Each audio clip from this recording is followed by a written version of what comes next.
La Unión Europea también hace su ejercicio de presión para que España modifique la ley hipotecaria, concentrándose sobre todo en la cláusula de vencimiento que permite a los bancos exigir el pago de toda la deuda pendiente si se ha producido el impago de 3 cuotas.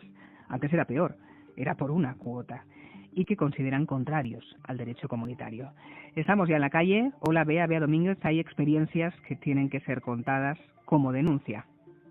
¿Qué tal, Mamen? Sí, estoy con Beatriz Duro, que es abogada de la Plataforma de Afectados por la Hipoteca, y con Beatriz Moreno y Juan Carlos Hernández, que son precisamente dos afectados por las hipotecas, por los contratos que firmaron en su día. ¿Qué tal? Buenas tardes a todos. Buenas tardes. Buenas tardes. Hola, buenas tardes. En el caso de Juan Carlos, por ejemplo, él compró el piso en 2008, hasta hoy ha sido un verdadero periplo porque tenía la fecha de desahucio para este mismo lunes, para el día 12, que al final afortunadamente se ha parado, ¿no? Sí, se ha parado. Estos 4 días últimos hicimos trámites con el banco y me han concedido un alquiler que está en proceso, todavía no está firmado, pero en principio el desahucio está parado. Un alquiler social. ¿Qué significa esto? Que un alquiler a un precio no de mercado, sino en dependencia de los ingresos. O sea, podrás quedarte en la que era tu casa, que ahora es del banco, pero pagando un alquiler que no sobrepase el 30% de lo que ingresas tú por tu trabajo, ¿no? Sí, así mismo es. ¿Y por qué el banco te quitó el piso? Por impago de la hipoteca. ¿Cuándo lo compraste? Lo compré en 2008. ¿Y cuándo dejaste de pagar? En 2011. ¿Y a partir de ahí qué ha pasado? Un sin vivir.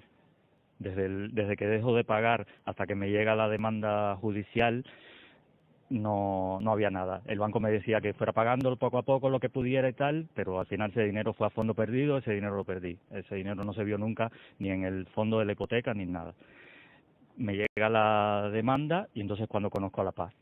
Entonces en La Paz ya empecé a empoderarme, a saber lo que tenía que hacer, por dónde llevar el proceso. Y estos 5 años han sido pidiéndole al banco siempre, primero dación en pago, después alquiler social y ellos negativa. Nada, ni una respuesta, ni positiva ni negativa. Tengo que decir que Juan Carlos tenía una hipoteca multidivisas, que nos explique lo que es. Tú eras consciente, ¿no?, de que firmabas una hipoteca multidivisas. Ahora bien, ¿sabías lo que significaba esto? ¿Qué te explicaron en el banco? Claro, ahí está aquí la cuestión. Yo sabía que firmaba una hipoteca multidivisa, pero no sabía lo que era. A mí me dijeron que era una hipoteca que era en yenes, que en cualquier momento yo la podía pasar al euro, y el día que empezara a ir mal con el yen, yo podía pasar al euro libremente. ¿Qué pasó? Que el día que empezó a subir el yen y yo empecé a pagar más, empecé a pagar 650 euros, y ya cuando llegó a 900 yo fui al banco y le dije, oye, que ya yo no voy a seguir en yenes, voy a pasarme al euro. Y entonces cuando me encuentro la sorpresa de que no era tan libremente el paso, tenía que pagar 6.000 euros por hacer la conversión, y a partir de ahí entonces empezar con el euro, pero yo no disponía ya de 6.000 euros en plena crisis. Y ahí es cuando empezaron los problemas y se quedó sin su casa. El caso de Beatriz Moreno también es bastante complicado. Tú compraste el piso con tu pareja en 2001. ¿Cuándo empezaron los problemas? ¿Cuándo no pudiste hacerte cargo del pago? Pues empezamos cuando la crisis, en el 2009, mi pareja se quedó en el paro. Yo en el 2011 me quedé embarazada, también me despidieron, y ahí fue cuando ya nos comimos todos los ahorros, nos comimos todo el paro y vimos que no podíamos hacer frente a la hipoteca. Una hipoteca hasta que llegaba a 1.200 euros todos los meses. Y entonces sí que ofrecisteis al banco negociar para ver si os concedían la dación en pago, ¿no? Sí, la cuestión es que el banco, empezamos a negociar con el banco, pero a mí me engañaron también porque me dijeron que la casa de mi madre era un aval bancario de 5 años y resultó ser una hipoteca de 50.000 euros que se acababa cuando terminara yo de pagar mi hipoteca. Claro, porque cuando compraron la casa, Beatriz y su marido, pues digamos que el banco le dijo que tendrían como aval poner la casa de su madre, ¿no? Sí. La casa de tu madre tuvieron que poner. Y ahí es donde hubo confusión, porque por un lado era que en 5 años estaría liberada, pero no ha sido así. No, la casa estaba hipotecada por 50.000 euros. Entonces el banco me daba la solución de la dación en pago de mi casa, pero la casa de mi madre se quedaba con la deuda. Entonces yo decía al banco que tampoco podía pagar esa deuda. Yo no tenía 50.000 euros para liberar la casa a mi madre. Y la cuestión es que, vale, yo me quedaba en la calle, pero mi madre también se quedaba en la calle. Entonces fue un poquito de desesperación y mi pareja entró en una depresión y entonces se le dio un infarto y falleció. el banco, ya viendo las circunstancias de la vida, de qué me estaba pasando, que me había quedado sola con 3 niños, que encima a mí no me concedían la pensión de viudedad porque no estábamos casados, y todo lo que me estaba pasando, entonces decidió el banco darme la dación en pago y liberar la casa de mi madre. Nos costó un poquito la documentación de los juzgados, porque al ser unos niños menores lo tuve que llevar a unos juzgados, y a los 16 meses a mi madre le dio un infarto y también falleció. La pena que mi madre no vio firmar la dación en pago, ni tampoco vio cómo se liberaba su casa. Es el vínculo de lo material con lo emocional. Bea, la verdad es que la historia que nos acabas de contar, tu historia, la historia de tu vida, es tan fuerte, tan dolorosa, que, bueno, cuesta asimilarlo. Es lo que dices, Mamen, que hay un vínculo ahí familiar y emocional, y que en muchos casos, y eso nos lo puede decir la abogada Beatriz Duro, que ha visto casos de familias que se han, acabado muy mal, precisamente por pisos que a lo mejor han avalado los padres, que al final no se han quedado sin casa unos y otros, ¿no? Pero vemos que más que confusión, yo diría que es desinformación en ambos casos, ¿eh? ¿No os parece? Sí, ha habido una absoluta falta de desinformación en la concesión de préstamos hipotecarios. Las consecuencias para las familias han sido gravísimas. Hay muchísimas familias que se han roto literalmente por temas de las deudas y del préstamo hipotecario que tenían con el banco, y realmente la gente, cuando firmaba o era avalista, no entendía lo que significaba la figura del aval, y nadie se lo había explicado. Y un exceso de confianza en aquella persona que del banco te vende, ofrece y cuenta, ¿no? Efectivamente, y como la única información que tenía la gente al firmar era la que le daba el propio director del banco, de la sucursal, y luego en el notario te eliminabas a leer las escrituras por encima, decirte, bueno, estás contratando un préstamo de este importe, tantos años. Incluso la gente decía, porque es lo que nos dicen todos los días, a mí me dijeron que tenía que pagar 600 euros al mes o 500 euros al mes, cuando en realidad nadie les ha explicado que eso está sujeto a un tipo de interés variable que que va a ir variando a lo largo del tiempo, y que nunca es la cuota que realmente te dicen al inicio y con la que tú firmas el préstamo. Y que puede acabar siendo una soga. Claro, en el caso de Juan Carlos, por ejemplo, esa hipoteca multidivisa, yo no sé si te explicaron de verdad qué significa eso, porque un ciudadano de a pie no tiene por qué entender todo eso. ¿De verdad te lo explicaron bien, o te dejaste llevar, o realmente ha sido como un engaño, un fraude? Fue un engaño total. A mí me dijeron que era una hipoteca igual que la del euro, lo único que yo iba a pagar en yenes en lugar de en euros. Cuando te dicen yenes, claro, moneda japonesa, ¿tú cómo te quedas de cómo pagar en yenes? Claro, no. A mí me dicen que el banco se encarga de hacer la conversión de euros a yenes, que yo simplemente tengo que estar al tanto de cómo está el yen para saber lo que voy a pagar, pero no era complicado. ¿Te puedo preguntar una cosa, Juan Carlos? Sí, cómo no. ¿Por qué no podías pagar la hipoteca? Yo cuando dejo de pagar la hipoteca había ascendido a 1.250 euros al mes, y yo me quedo en el paro, con la cotización máxima cobraba 1.100, o sea que el pago íntegro no me llegaba para pagar la hipoteca. Vamos, el paro.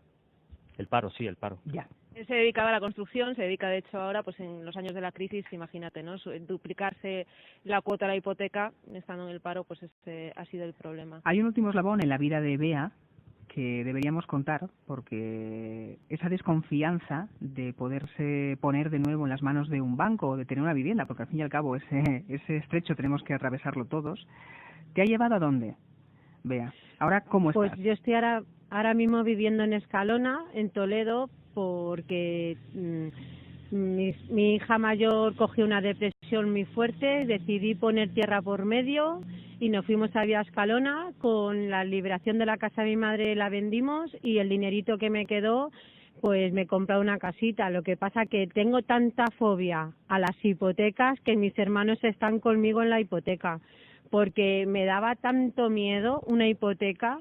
Y luego también la he leído, la he releído, me la he estudiado, y he compartido mi hipoteca con mis amigos que la han leído, la han releído y la han estudiado para que no me vuelvan a engañar. Claro. Es decir, estás tú pagando, pero ellos arropando, podemos decirlo de esta manera, ¿no? Sí, la verdad que no me puedo quejar, que mi familia siempre ha estado conmigo. Deberíamos siempre, en lo malo y en lo bueno. Deberíamos reflexionar, ¿no? Que como todos acabamos estando en las manos de los bancos, ¿verdad? Bea Domínguez.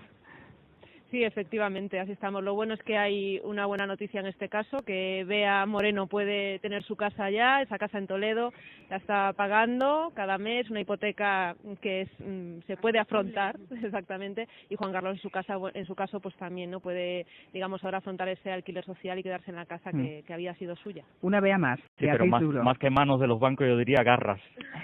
Beatriz Duro, para terminar, ¿mañana qué? Bueno, mañana se ha convocado por parte de la plataforma de afectados por la hipoteca una concentración a las 6 de la tarde en frente del Tribunal Supremo.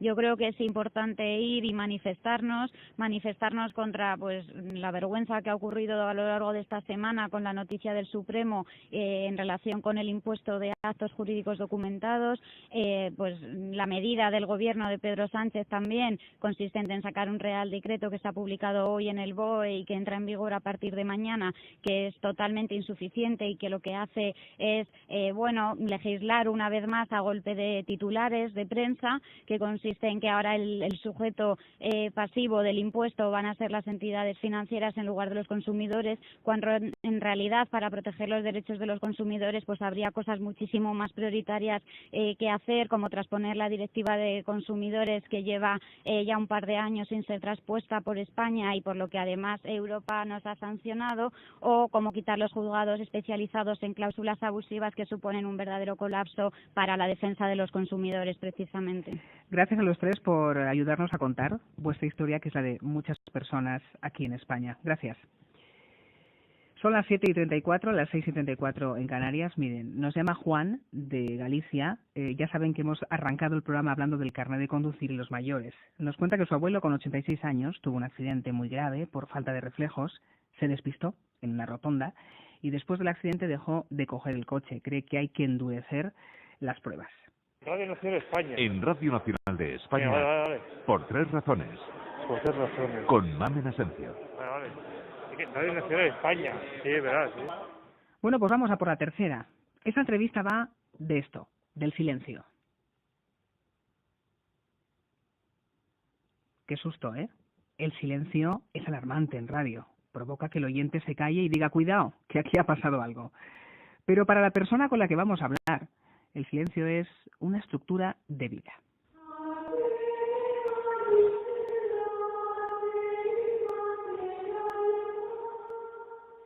Busca el silencio, lo cultiva, le ayuda a llegar a Dios. Se trata de Rosa Ana Izquierdo, Rosana para los amigos, monja de la comunidad cisterciense de San Bernardo de Burgos. Mañana, en el tercer foro de la cultura de Burgos, que ha empezado hoy, participa en una charla cuyo título es Elogio del silencio. Hola Rosana, ¿qué tal? Buenas tardes. ¿Qué tal? ¿Cómo estás?